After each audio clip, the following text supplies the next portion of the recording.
नमामि धन्वन्तरिमादिदेवम् सुरासुरैर्वन्दितपादपद्मम् लोके जरारुभयमृत्युनाशनम् दातारमीशं विविधौषधीनां शङ्खं चक्रं जलौकां दधतं मृतघटं चारुदोर्भिश्चतुर्भिः सूक्ष्मस्वच्छातिरुद्यं शुकपरिविलसन् मौलिमम्भोजनेत्रम् कालाम्भोदोज्ज्वलाङ्गं कटितटविलसच्चारुपीताम्बराढ्यं वन्दे धन्वन्तरीतं निखिलगदवन् प्रौढदावाग्निलीलम् प्रौढदावाग्निलीलम् प्रौढदावाग्निलीलम्। प्रणाम सभी लोगों को। मैं वैद्य अरविंद पाठक आप सभी लोग का स्वागत करता हूं। सभी लोगों को कोटि कोटि प्रणाम करता हूं। आइए आज हम लोग क्लिनिकल समाचार शुरू करते हैं। थोड़ा लेट हो गया, उसके लिए मैं क्षमा प्रार्थी हूँ, क्योंकि कुछ तो प्रॉब्लम हो रहा है कि नेटवर्क नहीं आ रहा है या कंप्यूटर जल्दी स्टार्ट नहीं हो रहा है। इसको थोड़ा रिपेयर कराना पड़ेगा। थोड़ा लेट हो रहा है, उसके लिए मैं क्षमा प्रार्थी हूँ। अपडेट करने में ही लेट हो जा रहा है। 7 बजे वाले सेशन में भी यही गड़बड़ हुआ, अभी भी हो गया। तो मैं क्षमा प्रार्थी हूँ। कल से मैं कोशिश करूंगा कि इसको दुरुस्त करके ही करूँ।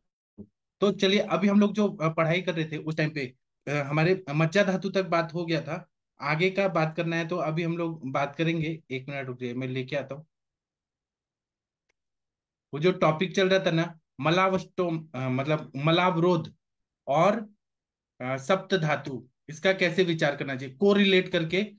हम आयुर्वेद को ही पढ़ते हैं, लेकिन हम घुमा फिरा के पढ़ते हैं, अलग अलग दृष्टिकोण से आयुर्वेद को समझते हैं और क्या चिकित्सा देना चाहिए ये हम देखते हैं। तो अभी तक मेद धातु पे बात किया। अब अस्थि क्षय अगर हो रहा है, अस्थि क्षय होता है और वात की वृद्धि होती है, क्योंकि आश्रय संबंध में हमने देखा कि रक्त और पित्त का आश्रय संबंध है, कफ का और रस का आश्रय संबंध है। लेकिन अस्थि और वायु का जो आश्रय संबंध है, उसमें थोड़ा डिफरेंस है कि जब अस्थि का क्षय होता है तो वात की वृद्धि होती है।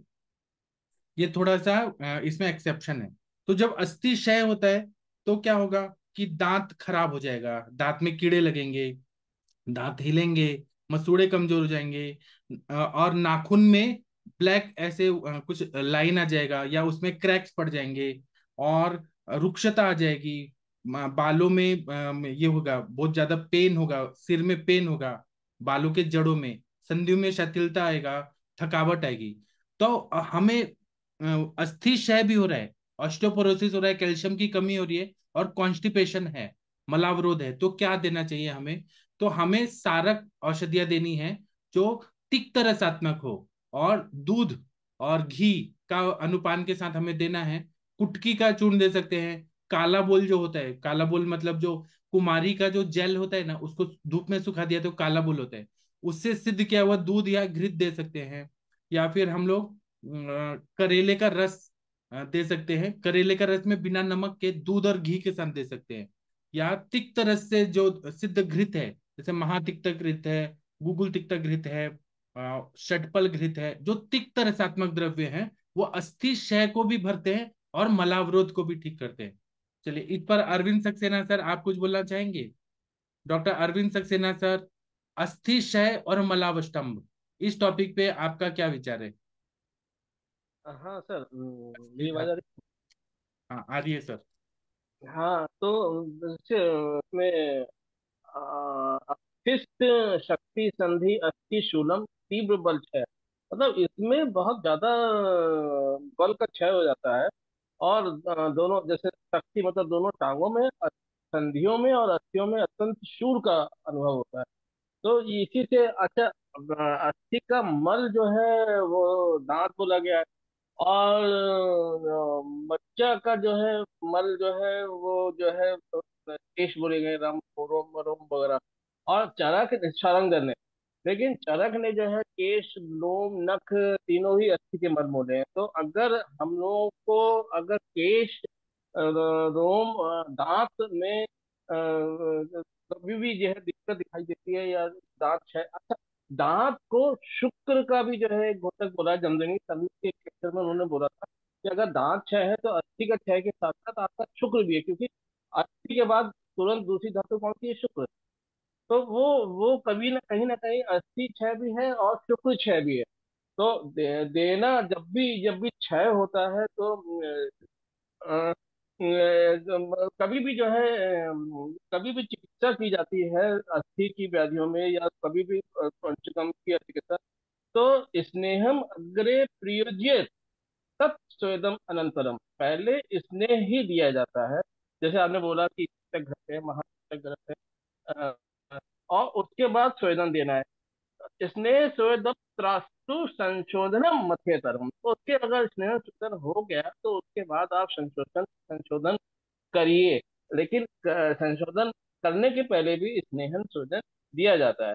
तो जैसे कि स्नेह की कल्पना जब आती है तो खुद आपका तमाम जो है घृत जो कल्पनाएं आई हैं, उसमें उन्होंने पित्तस को भी कवर किया है, वातस में भी किया है, और इस तरीके की जो है घृत कल्पनाएं में विद्यादि घृत है, दाड़ीमादी घृत है, तिक्तक घृत है, महातिक्तक घृत है, जीर्णीय घृत है, और कई ऐसे घृत जो उन्होंने कहा है। आप देखिए क्या है, अगर वात है या पित्त है या दोनों का समवायी संबंध है या दोनों संयोग से हो रहे हैं, तो इस तरीके से। और ये कभी भी जो है अगर वायु का भी चिकित्सा होती है तो इसने संशोधन संशोधन मृदु बोला है, इसमें संशोधन मृदु करना है, और इसने संशोधन तो करना ही है। और मधुर अम्ल लवण रूक्ष और मधुर लवण लवण स्वादु अम्ल लवण, मधुर अम्ल लवण स्वादु अम्ल लवण के आहार देने हैं। और बहुत ज्यादा व्यायाम नहीं करना है। और वस्ती बोला है कि उन्होंने विशेषात मेद पिंचित रसा तेल अनुवासना, मतलब जो नारायण तेल है यह सूअर के मांस तेल के अनुवासन बोला है कि। और दीपन पाचन जो है जो इसमें है वो आपको मुंह में कबल धारण भी करना है। इस तरीके से उन्होंने वायु को काफी चीजों से कवर करने के लिए बोला है। और बाकी तो सर आप बता ही रहे हो बहुत अच्छे से। Okay sir.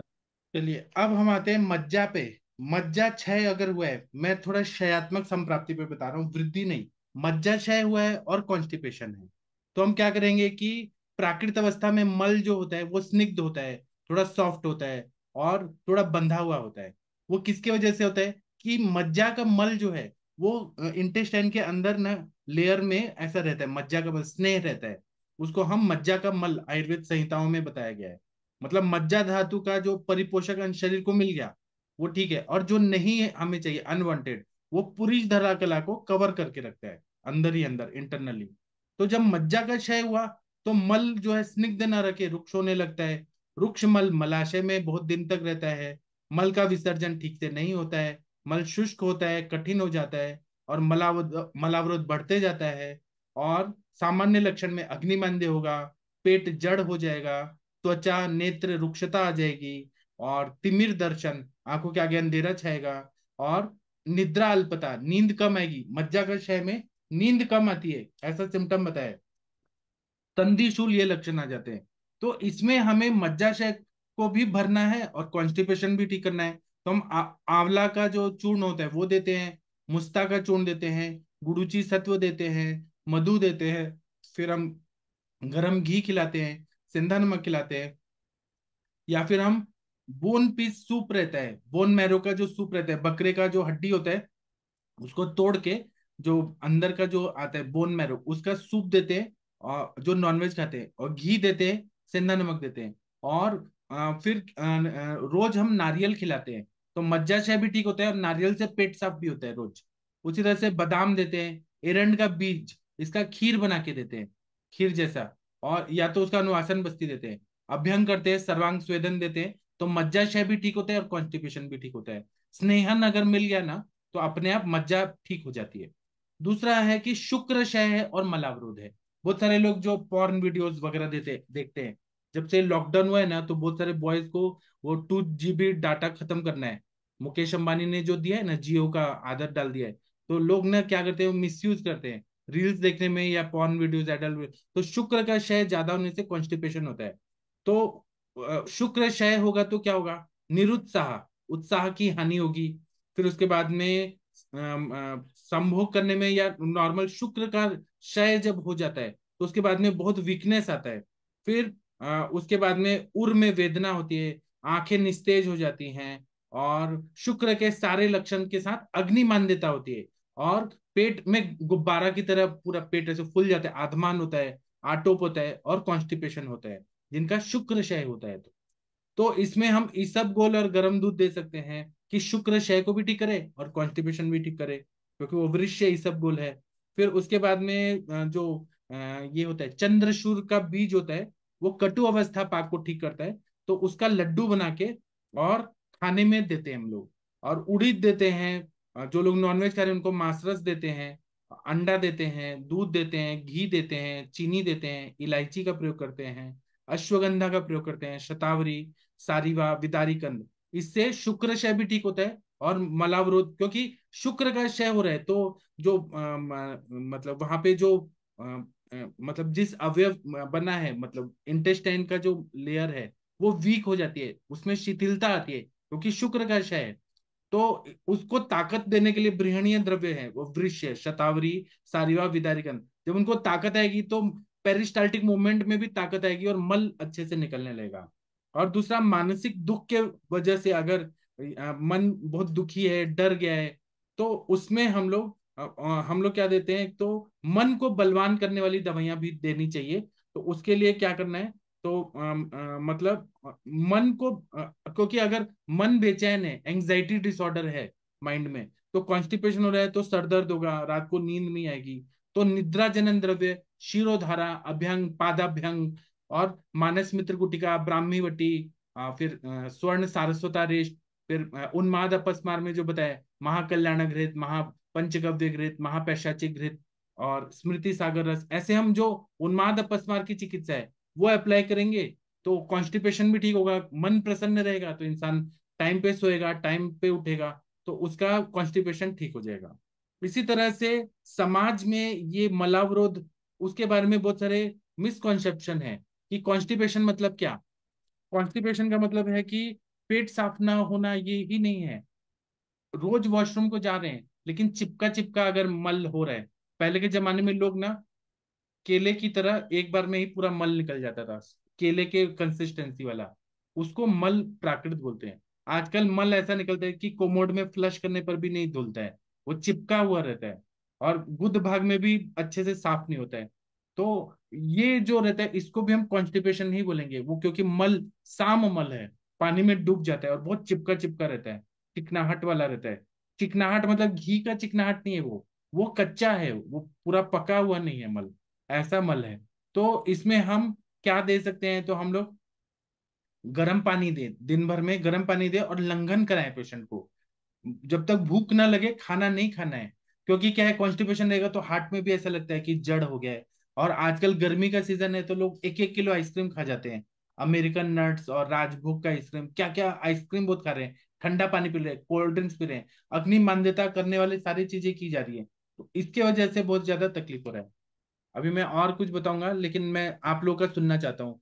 तो सक्सेना सर, आप कुछ बोल दीजिए प्लीज। मैंने सारे सर धागे को कवर करने का कोशिश किया, हाँ बहुत सर। सर आपने तो बहुत कवर कर लिया है। देखिए देखिए, जब मल का बात आती है तो मेरी आवाज आ रही है।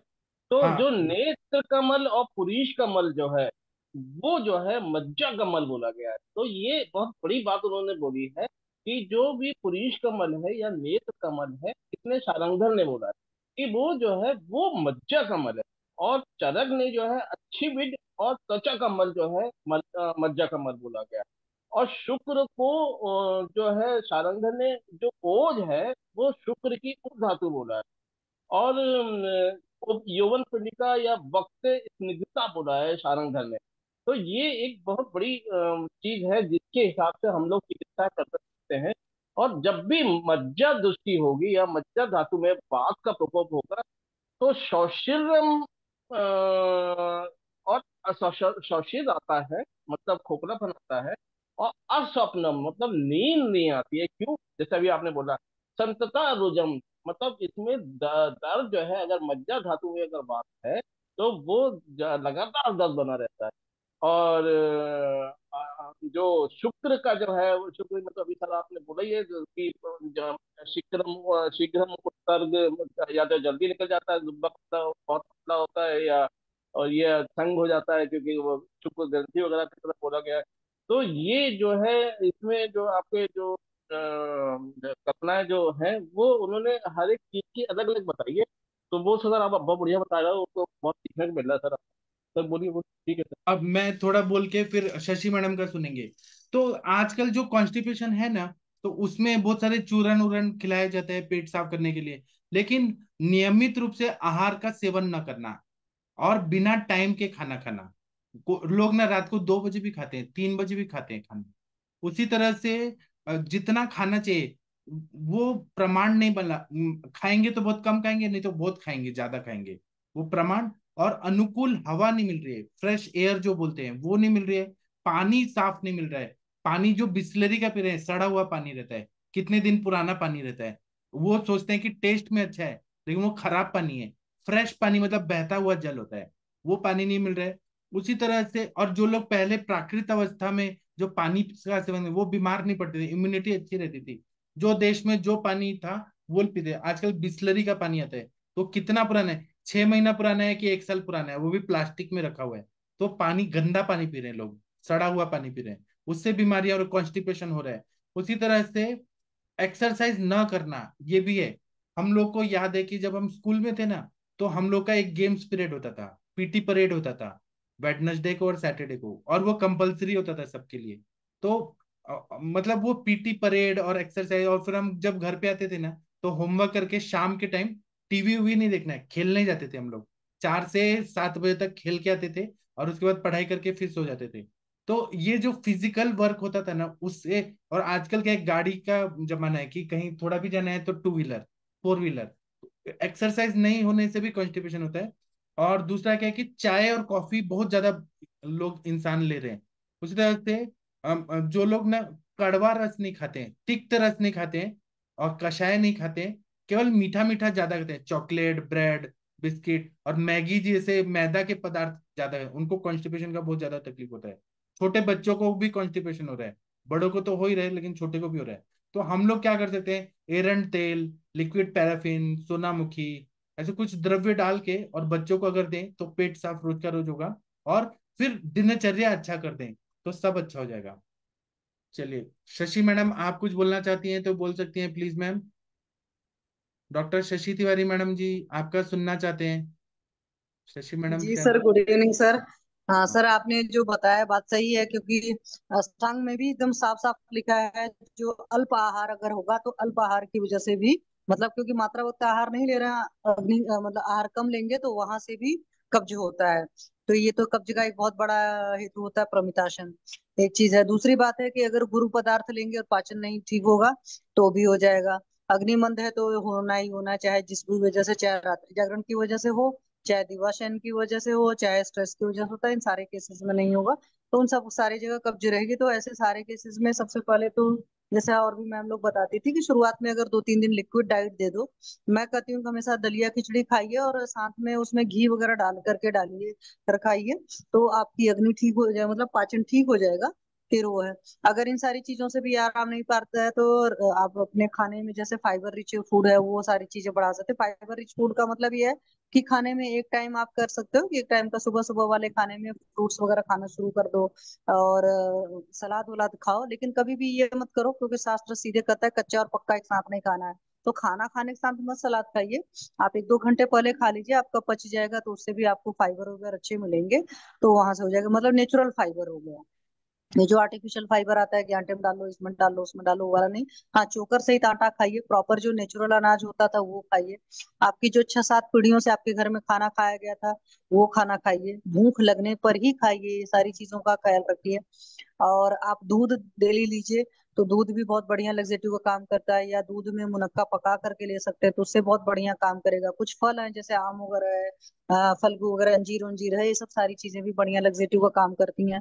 बनाना बनाना बहुत कम खाइए, क्योंकि बनाना थोड़ा सा ग्राही होता है, तो स्तंभक का काम करता है, लेकिन एक दो खाएंगे तो उससे नहीं होता, एक अगर खाते हैं। लेकिन कुछ लोग की आदत होती है फिर ज्यादा खाते हैं, तो वहां से ख्याल रखने का है। अगर नॉन वेजिटेरियन हो तो वहां पर ग्लूकोज ही होता है, तो इन चार चीजों से आराम नहीं हो पाता। तब उनको में प्रॉपर दीपन पाचन अनुलोमन ही देना पड़ता है, और निदान परिवर्जन भी कराना पड़ता है कि किस वजह से हो रहा है, क्या रात्रि जागरण की वजह से हो रहा है, क्या स्ट्रेस बहुत ज्यादा है, उन सारी वजहों से हो रहा है।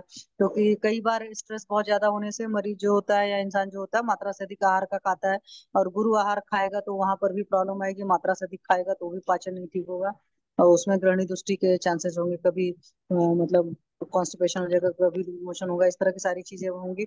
उसके बाद फिर और सेफर साइड हम लोग आ जाते हैं, तो कुछ मेडिसिन में जैसे हरित की पथ्या नाम भी होती है, अनुलोमन में श्रेष्ठ होती है तो हरित की दे सकते हैं। बट हरित की अगेन रुच्छ होती है तो लॉन्ग टर्म तक नहीं दे सकते हैं, तो एरंड पृष्ठ हरित की दे दो या घृत पृष्ठ हरित की दे दो, मूल प्रकृति।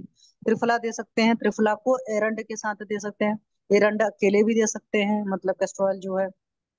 साथ में आरक वध वगैरह है, ये सब चीजें बहुत अच्छी हैं। कुटकी के प्रिपरेशन दी जा सकती है। पंच सकार चूर्ण है वो बहुत बढ़िया काम करता है, षट सकार चूर्ण है वो बहुत बढ़िया काम करता है। जितने भी बहुत सारे द्रव्य जो दीपन पाचन उन्लोमन एक साथ करते हैं, जैसे अभी मैंने अभी पिछले सेशन में मतलब संडे को बृहद हरिद्रा खंड लिया था, तो बृहद हरिद्रा खंड में 3 मतलब उसमें रेचक औषधियां थी, त्रिवित भी थी, कुटकी भी थी, और अभया भी थी। बट यह है कि हाँ उनका अमाउंट कम था, मैंने कहा अगर उसके बावजूद नहीं हो पाता तो कोई आप इन्हीं में से कोई एक रेचक औषधि दे सकते हो। तो रेचन औषधियां दी जा सकती है, कॉम्बिनेशन में दी जा सकती है, डाइट चेंज की जा सकती है। और सबसे बढ़िया शानदार रिजल्ट आता है अगर मात्रा बस्ती दी जाती, खास करके जो पेशेंट वात प्रकृति वाले हों या वात की वजह से रुक्षता वगैरह हो, और जिन्होंने घी तेल वगैरह नहीं खाया है, बेगावरोध वगैरह किया हो, क्योंकि मात्रा से अधिक आहार और बेगावरोध दो ऐसी चीजें हैं जो सर्वदोष प्रकोपक होती है, शास्त्र सीधे कहता है। तो ये सारे केसेस में मात्रा बस्ती बहुत बढ़िया काम करती है। डाइट लाइफस्टाइल बहुत अच्छा होना चाहिए कि मतलब रात फिर जागरण, रात में जल्दी सोइए और सुबह जल्दी उठिए। जो लोग सूर्योदय के बाद उठते हैं और या वक्त बेवक्त उठते हैं, सोते जागते हैं जैसे आजकल का पैटर्न है, तो वहां पर भी सर कब्ज होने की बहुत बड़ी वजह होती है। और कुछ ऐसे कुंडली के कॉम्बिनेशन होते हैं जिसमें कब्ज होने की बहुत बड़ी वजह होती है, तो वहां पर भी मेन वही होता है, डाइट और लाइफस्टाइल के चेंजेस लाने होते हैं। और वहां पर इच्छा शक्ति बहुत देखी जाती है, क्योंकि ऐसे सारे पेशेंट्स क्या होता है, कहोगे दिनचर्या चेंज करने को तो दिनचर्या चेंज करने के लिए तैयार नहीं थे। जी सर, थैंक यू सर। बहुत अच्छा बताया। और यहाँ पे बच्चे लोग भी जुड़े हुए हैं, फर्स्ट ईयर के जो स्टूडेंट्स हैं वो लोग भी जुड़े हुए हैं। आप हम लोगों ने तो बहुत टफ वर्ड्स का यूज किया है, जो बच्चे लोग जुड़े हुए हैं वो कुछ बोलना चाहेंगे? शायद बच्चे लोग चले गए, अभी कोई बच्चे नहीं है, सब वैद्य लोग ही हैं। चलिए, डॉक्टर हरिहर सर आप कुछ बोलना चाहते हैं? डॉक्टर हरिहर सर, डॉक्टर प्रशांत भट्ट जी आपका माइक ठीक हो गया? वीना मैडम कुछ बोलिए आप, ये टॉपिक से अलावा भी कुछ बोल सकते हैं। मनीषा मैडम आप कुछ बोलना चाहती हैं तो बोल सकती हैं। मनीषा मैडम। अभी सर अभी जुड़ी हूँ मैं, जस्ट अभी। अच्छा अच्छा, ठीक है, कोई बात नहीं। डॉक्टर, जी, आइडिया नहीं है। डॉक्टर अभय सर कुछ बोलना चाहते हैं, बोल सकते हैं। डॉक्टर, मालाबार हाँ जी बोलिए मैम, कुछ बोलना है तो बोलिए।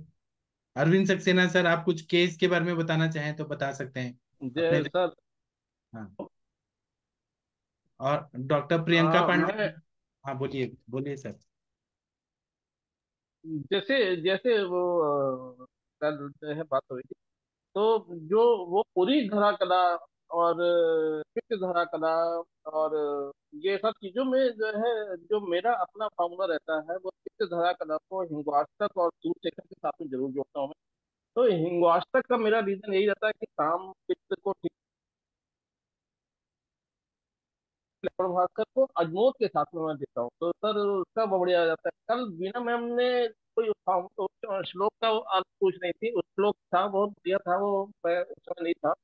तो वो उसका आंसर मैं ये दे रहा हूँ कि लवण जो है पूरी धरा कला पे अच्छा काम करता है, लवण भास्कर विद अजमोद। और अन्नवाय स्रोत में अगर जाता है तो कामदुदा और खाने वाला सोडा बहुत बढ़िया काम करता है। और जैसे कि अभी मैम ने बताया कि ये है आपका मुनक्का मिश्री दूध के साथ में, जैसे तो मैं ऐसे में पित्त की अगर जैसे भी व्याधि आती है या पित्त लगता है तो मुनक्का मिश्री मधु फालसा के साथ ब्रेकिंग दर्द देता हूँ, तो उसका बहुत बढ़िया आता है। वातज में अगर रहता है तो हरित्यादि घट है, या ये ये आपका पुनर्नवादी तेल का मतलब मसाज करवाता हूँ थोड़ा सा उसका। और पुष्कर मूल और बिजरा नींबू और सौंठ और कचूर और हरण के साथ में यक्षार वगैरह भी जोड़ता हूँ, या साथ में गोघृत या सेंधा नमक जोड़ता हूँ। और त्रिशुणादि घृत भी जैसे बोलता हूँ तो वो भी अच्छा काम करता है। और पित्त के लिए अगर सोचे तो मधुएष्टि कुटकी का कल्क मिश्री के साथ में मैं ज्यादातर देता हूँ कि उसमें मधुएष्टि पित्त कफ को भी कम करती है और कुटकी थोड़ा सा रेचन का काम करती है, और उसको मिश्री के साथ में देता हूँ। और द्राक्षा का घृत है, इत्यादि घृत है, ये सब चीजें निकल के आती हैं, तो वो पेशेंट अकॉर्डिंग। और एक ही जो अपना प्रैक्टिस में जो अपनाता हूँ, सप्ताहांत गुणा लाभे क्रियाम अन्य कार्य, अगर 7 दिन में रिजल्ट नहीं आता है तो मैं दूसरी तरीके से सोचता हूँ और उसके हिसाब से चिकित्सा का प्लान चेंज करता हूँ। Right sir. जी सर, बहुत अच्छा। और कोई कुछ बोलना चाहते हैं, बोल सकते हैं। हाँ डॉक्टर, सर सर। वो हेलो। एक एक करके। कोई हाँ विकास जी, आप कुछ बोलना चाह रहे हैं? वो सर वो जैसा कि सर ने सूत सेकर रस के बारे में बताया, तो सर अब मंदाकिनी के अंदर सर सूत सेकर रस को किस किस अनुपान में दिया जा सकता है? हाँ मैं बता सकता हूँ, लेकिन सक्सेना सर आपने बताया, तो आप बताइए किसके जब अनुपान से। भी शामता आएगी तो सूचिका ही दिया जाएगा। और जब भाई पित्त में अगर शाम है तो क्योंकि ये तजली कल्प है तो इसीलिए हमेशा सूचिका दिया जाता है, जो पाठक सर ने बहुत अच्छे से कई बार बताया। और जब भी द्रव रूप से प्रस्त होता है या वो उसमें होता है तब कामदुदा जोड़ना चाहिए, लेकिन अगर ये नहीं उष्ण और तीक्ष्ण रूप में होता है तो कामदुदा जोड़ना चाहिए, लेकिन अगर द्रव रूप में है और काम रूप में है तो सूर्यरेखा जोड़ना चाहिए। अब जब आपका दोष कौन से आप देख रहे हैं तो उसके हिसाब से आप अनुमान कर सकते हो। जैसे अगर पित्त की तरफ जा रहा है तो मधुस्थी गुत्ती है, सर्पी गुण है, अच्छा ग्रत है, मुनक्का मिश्री है, फालसा है, शीर्ष। और पित्त के लिए पित्त पित्ता तमो दुहियन दाह मोह, इसमें दाह आता है, सात तरह संताप, जर पीत, मतलब संताप भी होगा, ज्वर भी होगा, और थोड़ा सा मतलब एक तरीके की उष्णता, बहुत ज्यादा गर्मी रहती है। और ये एक जब जब मुंह का स्वाद देखते हैं तो कषाय बक्सस मतो अनिलेन, मतलब अगर आपका वो मुंह का स्वाद कषाय रूप में है तो आपका समझ लीजिए कि आप वात का प्रकोप है। और कटु अम्लवण तो वो पित्त की तरफ जाता है, और मधुर स्निग्ध आती है तो कफ की तरफ जाता है। और तो वो उसके हिसाब से अनुपान आपका अगर कुछ था तो अनुपान तो आप दोष के हिसाब से, अभी शशि मैम ने तो इतने सारे अनुमान बताए ही हैं उन्होंने, और पाठक सर भी बहुत सारे अनुमान बताते हैं, तो वो अनुमान आप अकॉर्डिंग टू दोष देख सकते हो। बस यही कहना। जी। और कुछ पूछना है विकास जी? डॉक्टर विकास जी, कुछ पूछना है, पूछिए। नहीं जी सर, नहीं सर। ठीक है। और डॉक्टर वीना मैडम, आप कुछ बोलना चाह रही हैं? हाँ, हिंगवाष्टक नहीं, भास्कर लवण तो बहुत अच्छा भेदन का काम करता है मलावरोध में, सब प्रकार के मलावरोध में। और चिंचा लवण भी बहुत अच्छा काम करता है। कल मैम आप ही तो पूछ रही थी ना कि कोई क्वेश्चन की जो है लवण का जो है अस्थि धरा कला पे, तो यही आंसर है। हाँ हाँ। भेदन। यही आंसर है, जब कल आप बोल रही थी आपने खुद ही आंसर दे दिया। आपको वो मैं क्या करता है, विलयन करता है, मलों को ऐसे विलियन करता है। विस्थापन करता है। हाँ। हम्म। कल हाँ आपने आप, श्लोक बताया था, श्लोक श्लोक आया नहीं आपका, मैं ग्रुप में देख रहा आपने कुछ बोला था मैम, वीना मैडम, आपने 4-5 सूत्र बोले थे। हाँ, वो बोल दो क्या अभी? था। हाँ हाँ बोल बोलिए दो। मैम। मैं हाँ, और फिर लिख के भी दे दीजिए, हम ढूंढ के बताएंगे। ढूंढ के बताएंगे। अच्छा, मैं बोल अभी देती हूँ बोल दीजिए, सूत्र। अभी बोल भी दीजिए, फिर और दिमाग में हाँ, आएगा। अच्छा बोलती हूँ। मुझे याद है वीना मैडम 1 साल पहले आई थी, तो मैडम को हिंदी बोलने में बहुत तकलीफ थी। अभी तो हिंदी इतना अच्छा बोलते हैं कि सब लोग समझ ही नहीं पाते हैं कि मैडम कहाँ की हैं। मैं सर, आपने जब बोला मधुरात। ना कल, कल मैं आपने हाँ बोला ना कि मैम ने जो है 1-2 महीने से चिरबस्ती ले रही है और बाल, मैं सर आज से मैंने ही शुरू कर दी। हाँ। अच्छा। ये मैम का इफेक्ट आया मैम, आज से मैंने ही शुरू कर दी मैम। अब 2 महीने बाद करिए आपसे मिलता हूँ करिए। मैम। Okay ma'am. मधुरात वर्धते रक्तम, आम्लान मज्जा प्रवर्धनम, लवणात वर्धते अस्थिः, तिक्तान् मेद प्रवर्तते, कटुकान् वर्धते मांसम, कषायात वर्धते रसः, अन्नात वर्धते शुक्रम। हाँ, ये मैम आप लिख के भेज दीजिए ना, या उसका फोटो भेज दीजिए, हम और हाँ अच्छे भेजती हूँ। से। हाँ। ग्रुप में डाल दूं क्या? हाँ हाँ, ग्रुप में डालिए, हम उसको और विचार करके मैं उस पर एक लेक्चर बना के बताऊंगा डीप में पढ़ के। बहुत बढ़िया मैम, इसमें तो सीखने को मिल रहा है मैम, इसमें तो सब चीज का आंसर है, आप डालिए जरूर मैम। और ये हाँ, कहाँ का हाँ रेफरेंस कहाँ का है ये? नहीं, ये मुझे रेफरेंस नहीं मिल कोई रहा मैं है। ढूंढ के कोई नहीं बताऊंगा कोई नहीं, आपको। आप ऐसे ही डाल हाँ दिए मैम। हाँ मैं ढूंढ डालती हूँ। ढूंढ भी लूंगा और मैं उस पर एक लेक्चर भी बना लूंगा। हाँ। हाँ, चलिए। और किसी को कुछ बोलना है? डॉक्टर अकील अहमद जी, दिल्ली के डॉक्टर, आप कुछ बोलना चाह रहे थे? जी सर, ये मैं जानना चाह रहा था कि अगर कोई स्थूल रोगी है और उसको कॉन्स्टिपेशन है, तो क्या उसको दीपन पाचन पहले कराएंगे, क्या करेंगे? हाँ, हम दीपन पाचन भी कराएंगे, लेकिन हम ज्यादातर उसका मेद मेद की अग्नि को शांत करने वाले मेदोहर गुगुल देंगे। फिर उसके मेद की अग्नि को शांत करना है। मेदोहर गुगुल खाने के बाद अपने आप भूख कम हो जाती है, नॉर्मल भूख लगती है, ज्यादा भूख नहीं लगती। आधी चपाती भी खाए ना तो उसको कम भूख लगती है। तो उनको हम दीपन पाचन ऐसा क्यों देंगे? उनका तो वैसा विकृत रहता है, उनको तो भूख इतनी लगती है, इतनी ज्यादा भूख लगती है। हाँ, लेकिन आम बात है, स्थूलता है और आम बात है, तब हम दीपन पाचन करेंगे। तो लेकिन हम सर ज्यादातर आपने सर बिल्कुल विडंगादी ये सब बेहोशादी सख्तू। हाँ, बोलिए। संतर्पण और ग्रहण सोच के चलिए, संतर्पण और अपतर्पण, तो ये आपका जो भी टूल पेशेंट है वो गुरु गुरु संतर्पित है। आहार और अपतर्पण, गुरु और अपतर्पण ऐसे ना। गुरु गुरु अपतर्पण, तो आहार ये और तो इसमें सक्सेना सर दो की शब्द। आवाज कटती है, उनकी बात क्लियर समझ नहीं आती है, बीच बीच में कट आपके ही जाता है, मुझे पड़ोसी लग हैं, रहा है बड़ा अच्छा। लखनऊ में जी। रहते हैं सर। लखनऊ में रहते हैं, आप कभी भी मिल सकते हैं सर से। आज 8 घंटे का रास्ता है, मिलूंगा उनसे। हाँ, बिल्कुल बिल्कुल मिलिए। मैं पिछले साल और गया था तो सर मिले थे मुझे पिछले साल। जी। सर एक क्यों अलग से सवाल विश्वनाथ जी? था, हाँ क्या? बोलिए। एक अलग से क्वेश्चन था, इससे रिलेटेड नहीं है। क्या? ये कल हरिओम सर का मैं एक देख रहा था, तो उन्होंने बताया कि जिनके हाथ या पसीना ज्यादा आता है, तो उनको जो है पित्त सामक चिकित्सा नहीं करनी है, उनके पित्त को बढ़ाना है। क्यों, मतलब तो उससे क्या होता पित्त, है?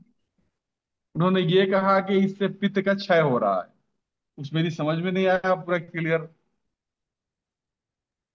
श्लोक सब सब देखिए, मैं तो ये कहता हूँ कि आप शास्त्रों को पकड़ के चलो। जी जी। और शास्त्रों में साफ साफ पित्त है, और वो नहीं बोला है, शास्त्रों में साफ साफ बोला है कि आप अब बताइए, अब वो जब पैरों में दर्द हो रहा है, तो उन्होंने जी कहा है कि विशाल विशेषात चंग में, तो मतलब अगर देखिए, अगर आप चल रहे हो तो भी पित्त बढ़ रहा है, वो भी तो जी दाह है, मतलब पैरों की जी दाह। और एक वो था कि कल मैंने बोला था कि वो विशेषात कंपनम आरंभे, मतलब अगर कंपन की तरफ जा रहा है तो फिर आपका तो वात की तरफ जाता है, लेकिन अगर वो थोड़ा बहुत देर फिरना है या थोड़ा सा वो लग रहा है तो वो कफ की तरफ जाता है, तो ऐसे सोच के चलिए और सांस को पकड़ के चलिए। वो वो दो जो कंसेप्ट है कि पित्त को कम कर दो, पित्त को बढ़ा दो, और कफ को छीण कर दो और कफ को बढ़ा दो, वो आप पकड़ ही नहीं सकते, कैसे पकड़ लोगे? सारे कोई अलग अलग होना पित्त और कफ। और आप क्या पित्त बढ़ाएंगे? आप उनको कटु रस देंगे और कटु अम्ल और लवण देके पित्त बढ़ाएंगे तो पसीना आना बंद हो जाएगा। पित्तम तो स्वेद रक्त हो, ऐसे जब बोला है, पित्त जो है वो स्वेद में और रक्त में है। तो पित्त जी बढ़ेगा तो फिर स्वेदन भी होगा ज्यादा, जी। है ना। तो पता नहीं वो जब समझ नहीं जैसे आता है कि इस जैसे प्लेटफॉर्म पे ज्वर क्लियर होता है, करिए। ज्वर जी होता है तो उसमें अग्निमंद होता है, स्वेदावरोध होता है, मतलब पित्त का जी क्षय हुआ है वहां पे ज्वर पे, है ना, जी। पित्त का क्षय हुआ है वहां पे। तो हम जो दवाइयां देते हैं, कटु रस वाले द्रव्य औषधियां देते हैं, उसे अग्नि को बढ़ाते हैं, अग्नि बढ़ेगा तो स्वेदवा स्रोत खुलता है, पसीना आने लगता है। तब जब ज्यादा जी। स्वेद प्रवृत्ति हो रही है तो स्वेद प्रवृत्ति मेदो रोग में भी होती है। वहां पे भी अग्नि जो है वो बढ़ा हुआ है, मेद की अग्नि बढ़ी हुई है, और मेद का जो मल है वो स्वेद है। तो कहीं ना कहीं पित्त बढ़ा है, इसलिए स्वेद प्रवृत्ति हो रही है। तो हम पित्त का क्षय कैसे बोलेंगे, ये क्या लॉजिक है? वो साइंटिस्ट है। साइंटिस्ट। हाँ, वो साइंटिस्ट है, वो अपना लॉजिक बनाते हैं, वो अपना अपना थ्योरी बनाते हैं, हाइपोथेसिस बनाते हैं, फिर उससे लोगों को लगता है कुछ अलग चीज है। वो सर साइंटिस्ट है। रणजीत राय देसाई और चरक में सर बहुत अंतर है। चरक हाँ सुश्रुत और रणजीत राय देसाई में बहुत अंतर है। हाँ रणजीत राय देसाई का अगर वो सोच रहे हैं, चरक नहीं पकड़ पाएगा, कोई भी नहीं पकड़ पाएगा कितना भी ज्ञान हो। चरक हाँ। सुश्रुत भागवत को पकड़ना आजकल के नहीं, मैं समझता कि कोई बहुत बड़ा राइटर होगा जो पकड़ नहीं तो पाएगा वो वो जो उसके। बता रहे, वो उसको प्रूफ करें ना, हाइपोथेसिस को प्रूफ करें कि कैसे पित्त का क्षय होता है, वो एक समझाएं ऐसे। वो अपनी भाषा में बोलते रहते हैं, लोगों को लगता है कि कुछ अलग चीज दे रहे हैं, लेकिन समझ तो आना चाहिए लोगों को। बिल्कुल। व्यक्ति के स्थान कहाँ है, फिर अपने दोष अपने स्थान से दूसरे स्थान में जा रहा है या दूसरे स्थान में दो। भाई भागवत ने तो ये भी तो पकड़ा है कि आप अ, जब भी आप देखो तो वो उस आश्रय का दोष है कि नहीं, वो आश्रय जो है जिस जगह पे व्याधि है, वो उस वहां कौन सा दोष है, और वो वहां पे आगंतुक दोष कौन सा है। तो दोनों में से जो ताकतवर हो उसकी चिकित्सा पहले करो। समझ रहे हैं आप? हाँ। जी। मतलब अगर आप पैर है तो पैर अग्नि के बोले गए हैं। अब देखिए यार कितनी बड़ी बात है, पैर अग्नि के बोले गए। आप पलथी मार के खाना खाने के लिए बोला गया है कि आपका खाना जो है अग्नि ऊपर की तरफ जाती है तो खाना अच्छे से हजम होता है, ना कि पैर नीचे लटका के प्लेटों में या खड़े होके। इवन खड़े होके ठंडा पानी पीने को मना किया गया है। और ठंडा और गर्म दूध हमेशा गर्म खड़ा होके पीना चाहिए। मतलब ठंडा पानी खड़े होके नहीं पीना है। कैसे, क्यों? भैया ये भी तो शास्त्र है कि वो सीधे सीधे कहाँ जा रहा है, वृक्ष वृक्ष वो द्वितीय उस पे जाता है, उस पे अवस्था पाक में। और वहां पे क्या है, अस्थि धरा करा है, मज्जा धरा करा है। अब दूध अगर आपका सीधे वहां पहुंचा तो क्या करेगा, आपकी अस्थि मजबूत करेगा, अस्थि आपकी धातु पे काम करेगा, पूरी धरा कला पे काम करेगा। तो ये कंसेप्ट शास्त्रों में लिखे गए हैं, आचार्यों ने लिखे हैं। और चरक सुश्रुत ने जो श्लोक और भागवत ने जो श्लोक और जो दिए हैं वो उसको करना सर हर एक के बस की बात नहीं। मैं तो ये सोचता सर ये हाथ की हथेलियां और पैर के तलवे में जो स्वेट आता है, कई पेशेंट तो जैसे खड़े होते हैं तो पूरा नीचे गीला हो जाता है। तो ये तो पित्त वायु के साथ चलाय गुण है, और आवरण जन कफ है इसमें सर। कफ का आवरण भी मिलता है, और हाँ वात और पित्त है, ये लेके चलता है। तो कहीं ना कहीं पित्त चल गुण के साथ चल रहा है उसमें, तो उसको कम करने पे तो कफ और बढ़ेगा ना सर, आवरण और बढ़ेगा। हूँ। ओके, देखो कि आवृत भी तो है, आवरण भी तो है वहां पे। तो ये पेशेंट को जब हम इस तरह से चिकित्सा देते हैं, वात का शमन करके और पित्त को शांत करके, और कफ के लिए देते हैं, तो इसमें लाभ मिलता है रोगी को। और अरे सिर्फ जब वो पित्त। बढ़ा के पसीना बंद करना, ये कॉन्सेप्ट मुझे नहीं समझा। जी। पित्त बढ़ा दो और एसिडिटी बढ़ा दो, हीट बढ़ा दो, और फिर पसीना आना बंद हो जाएगा। जब हम गर्मी में बैठे हैं, फैन नहीं लगाए, तो पित्त बढ़ेगा तभी तो पसीना आएगा ना।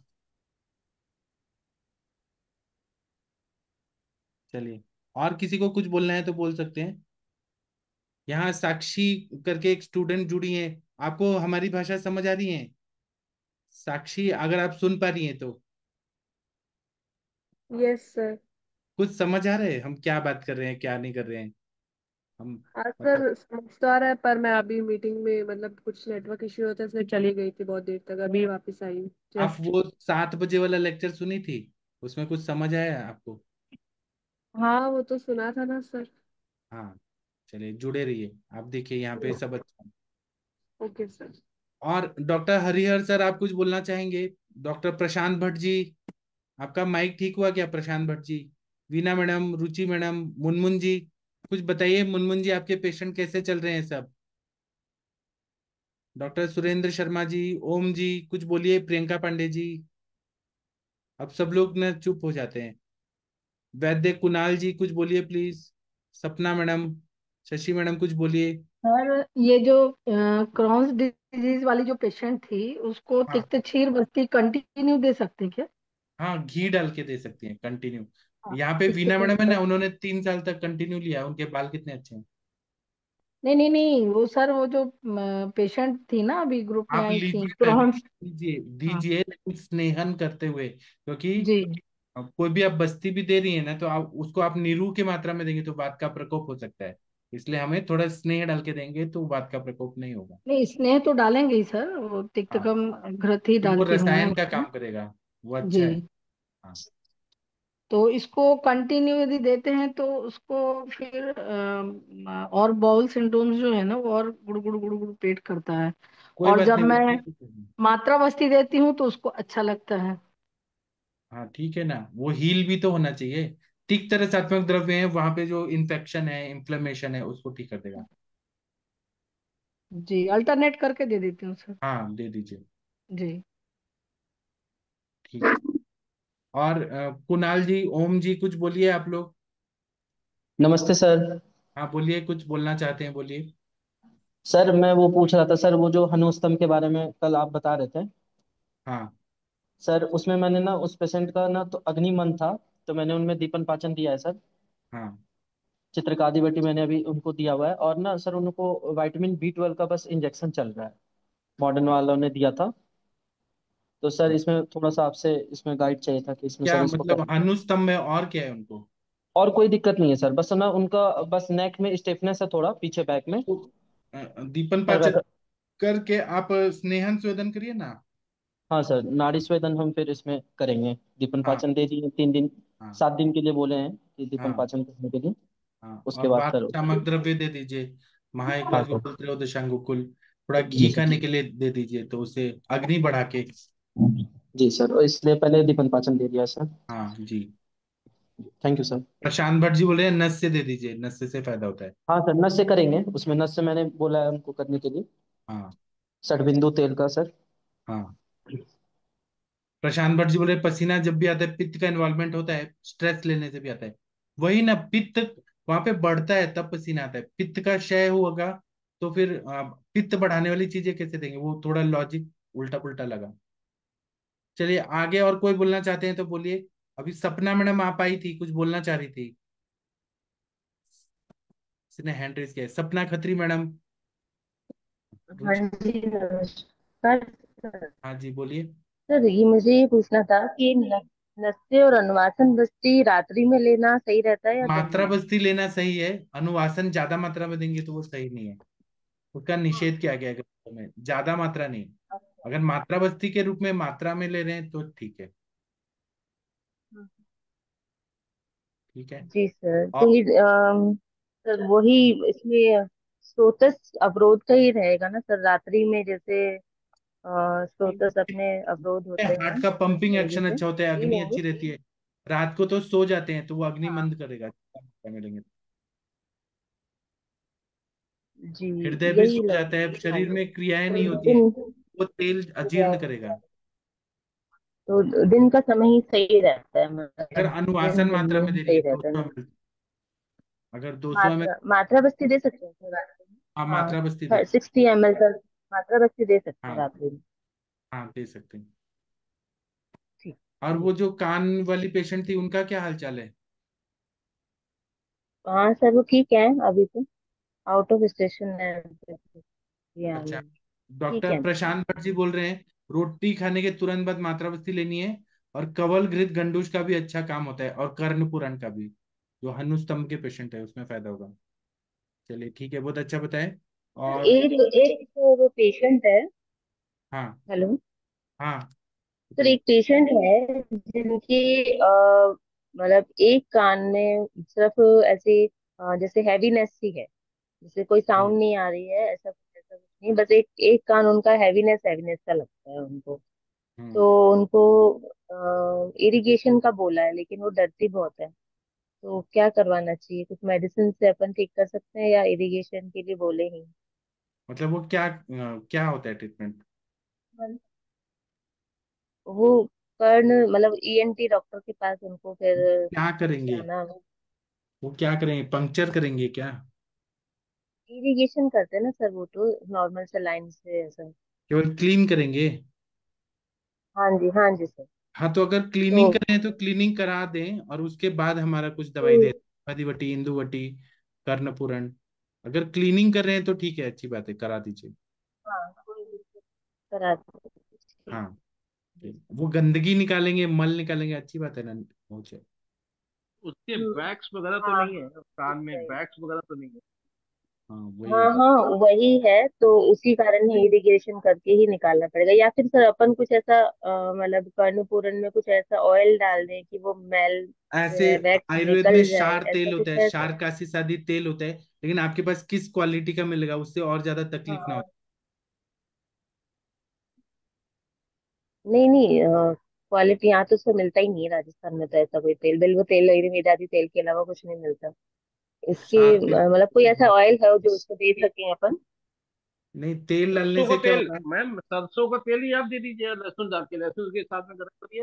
लहसुन बात का सेवन करता है वहाँ पे, और सरसों का तेल सबसे बढ़िया काम करेगा, कुछ नहीं मिल रहा उनको लहसुन के शूल साथ। नहीं है सर, बिल्कुल भी दर्द नहीं है, सिर्फ हैवीनेस, नहीं नहीं, दर्द वो नहीं है बिल्कुल भी। तो बैग थे ना बता रही। हाँ हाँ, तो सरसों का जी तेल जी से हाँ वो है। हाँ, सरसों का तेल से वो सॉफ्ट हो सरसों जाएगा। का तेल का सॉफ्ट हो जाए। हाँ। ठीक। जी। बात को पकड़ के चलिए मैम, बात में क्या बोला गया, पक्वाशय कटी शक्ति श्रोत्र अस्थि श्वचेंद्रिय, मतलब कान में अगर कोई दिक्कत है तो फिर बात का इन्वॉल्वमेंट है, तो वहां पे आपको लहसुन और सरसों या कोई भी तेल डालना ही होगा। बिल्व तो तेल आता है कान के लिए। तेल आता है, सारी बातें बटी आती है। हाँ, लेकिन सरसों का ठीक तेल है, डालने बाद से में तो भी बात वो का शीतलता इम्प्रूव होती हो है ना। जाएगा, तो हाँ। दर्द भी हो जाएगा शुरू, क्योंकि जितना वैक्स सर जितना रफ हो जाएगा, खुश्क हो जाएगा बात की गर्दी से, फिर बाद में शूल भी हो जाएगा आपको। हाँ। पर अभी इनिशियल स्टेज है इसीलिए। हाँ, तो आप तेल डालने को जी बोलिए, सर। सरसों का तेल कोष्ण करके, तो अच्छा हो जाएगा। डॉक्टर हाँ मनीषा मैडम बोल रही हैं वचा लहसुनादि तेल, वो भी डाल सकते हैं। सरसों का तेल पहले के जमाने में डालते थे तो कान में क्या वैक्स वैक्स होता था, सब ठीक रहता था कान। हम्म, पुरान सरसों का तेल से ठीक। उष्ण करते हैं, क्योंकि वो उष्ण है ना, वात का शीत गुण है, तो उसको कर्ण गुथक जो हुआ है वो ठीक हो जाएगा। ठीक है, आप करिए। डॉक्टर रुचि हाँ मैडम। जी। हाँ, डॉक्टर रुचि मैडम, आप कुछ बोलना चाह रही थी? जी sir. Good good evening sir. हाँ जी मैम, बताइए। सर एक पेशेंट है जिसको कि डीयूबी का प्रॉब्लम है, मतलब उसको बहुत ज्यादा ब्लीडिंग होती है बट अल्ट्रासाउंड इज नॉर्मल। साथ में उसको स्प्लिनोमेगेली है और फैटी लिवर है। तो सर इस उसको कुछ भी लाइक सामता नहीं है और धातु क्षय लग रहा है, नहीं, पेशेंट बहुत। ऐसा नहीं होगा, उनको हाँ। आपने कहा लीवर का फंक्शन अच्छा नहीं है, तो सामता के बिना कैसे होगा? अ, ठीक है सर। फैटी लीवर है तो कैसे हाँ होगा? जी। अग्निमंद तो है ही, बिना भूख के खा रही है, टाइम हो गया इसलिए खा रही है। वो ऐसे झूठ बोलते हैं, भूख भी नेचुरल भूख नहीं चाहिए, इतना भूख लगना चाहिए कि बेचैनी हो, ऐसा भूख लगना चाहिए।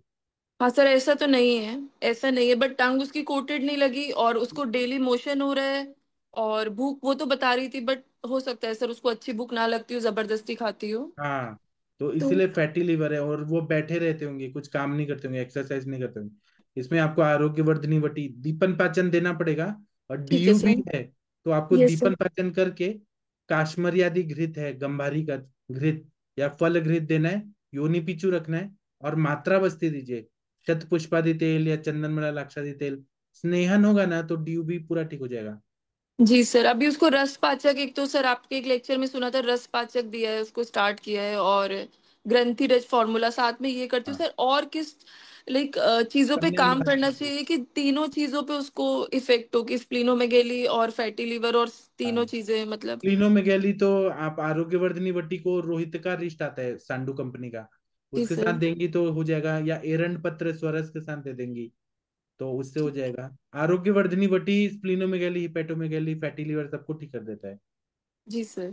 और हमारे सर बोलते हैं कि वहां पे फैटी लीवर है, वहां विकृत स्नेह का विमार्गमन हो गया है रक्तवत स्रोतस के मूलस्थान में, तो कुछ स्नेह वाली दवाई देने से उसको पचा देगा।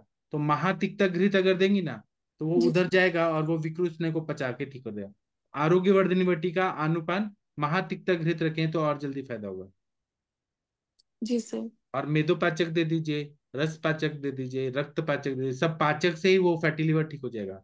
और आरोग्यवर्धनी बटी है, यकृत प्लेहारी लौ है, फल त्रिकादिक्वाथ है, और मकोए का रस दे सकती हैं। फिर कितने सारे द्रव्य हैं, रोहितक तो सबसे अच्छा है। जी सर। और डीयू भी है, तो कहीं ना कहीं वायु है, वायु को कंट्रोल करना है, इसलिए मात्रा बस्ती बहुत जरूरी है। योनि पीछू रखना भी जरूरी है। जी सर। Thank you sir. कन्या लोहादी बटी है, कुमारी आसव है, द्राक्षासव, द्राक्षारेश, मतलब रक्त को भी बढ़ाना है और वो वायु का भी शमन करना है। और जी दूसरा है कि आर्तव के दुष्टि के जो लक्षण है ना, उसमें जो वात से दूषित जो आर्तव है, रजो दुष्टि, उसका आप देख लीजिए, नहीं तो मैं कल बताऊंगा। वायु के वजह से जो रजो दुष्टि होती है वही है डीओबी। जी सर। हाँ, प्रशांत भट्ट जी बोल रहे हैं रोहित का असव, कुमारी असव, लोहासव। जी। जी sir. Thank you sir. Thank you ma'am. Doctor Bhosale sir, आप कुछ बोलना चाह रहे हैं? डॉक्टर भोसले सर, आपने अनम्यूट किया है। नहीं। चलिए, और किसी को कुछ बोलना है बोल सकते हैं। सुबह जल्दी सर उठना है ना, सुबह का हाँ सुबह का, सर, सेशन। ये धातु क्षय और इस पे और आगे चलिए ना सर, इसमें तो हाँ पूरा और बेस। करेंगे, लेकिन सॉरी, वीना मैडम ने सही याद दिलाया, 10:07 हो गया। जी आज जी टाइम कैसे निकल गया पता ही नहीं चला। जी। थैंक यू वीना मैडम, पता ही नहीं चला कि कैसे टाइम बीत गया। चलिए, सेशन बंद करता हूँ। थैंक यू, प्रणाम, गुड नाइट, शुभ रात्रि। धन्यवाद।